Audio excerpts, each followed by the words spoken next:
श्री चैतन्य महाप्रभु जी बंगाल के नवद्वीप ग्राम में फाल्गुन शुक्ल पूर्णिमा के दिन श्री जगन्नाथ मिश्र की धर्मपत्नी श्री शची देवी से पुत्र रूप में इन लोकोत्तर महापुरुष का आविर्भाव हुआ था।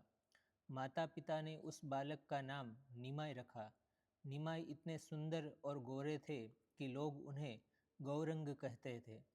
बचपन में निमाई खूब चंचल थे। उनकी बुद्धि अद्भुत थी। थोड़े ही दिनों में वे नवद्वीप के सर्वश्रेष्ठ विद्वान माने जाने लगे। बालकों की समान अवस्था के निमाई नवद्वीप में सबसे सम्मानित शिक्षक हो गए।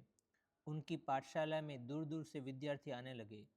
निमाई की पहली पत्नी श्री लक्ष्मी देवी जब परलोक चली गई तब उन्होंने विष्णु प्रिया का पाणी ग्रहण किया, लेकिन पिता के परलोकवासी होने पर श्राद्ध के लिए गया जाकर लौटते ही निमाई बिल्कुल बदल गया। उन पर श्री कृष्ण प्रेम का अलौकिक रंग चढ़ गया। कीर्तन करते करते मूर्छित हो जाना तो नित्य की साधारण बात हो गई। जिसे वे छू लेते थे वह श्री कृष्ण प्रेम में पागल होकर नाचने लगता और कीर्तन करने लगता। गया से लौटने पर अध्यापन का काम बंद हो गया। भक्तों की मंडली एकत्र होने लगी। निमाई अब भक्तों के आराध्य देव हो गए। यही श्री नित्यानंद जी आकर उनसे मिले। श्री अद्वैताचार्य जैसे विद्वानों ने उनकी चरण रज लेकर अपने को कृतार्थ माना।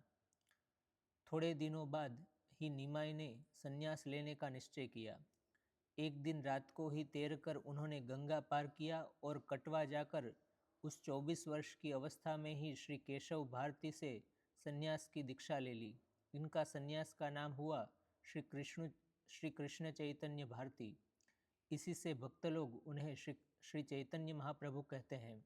संन्यास लेकर महाप्रभु वृंदावन जाना चाहते थे, किंतु माता की आज्ञा से श्री जगन्नाथपुरी में ही रहना उन्होंने निश्चित किया। पुरी आने पर श्री वासुदेव सार्वभौम जैसे विद्वान भी उनके शरणापन्न हुए। महाप्रभु ने एक बार पुरी से बंगाल की यात्रा की, एक बार दक्षिण भारत की यात्रा की और एक बार वृंदावन भी पधारे। वे भगवत प्रेम की प्रत्यक्ष मूर्ति थे। उनके दर्शन से लोगों में श्री कृष्ण प्रेम का संचार होता था। प्रेम की सभी अवस्थाएं, सभी दिव्य भाव उनमें समय समय पर प्रकट होते थे।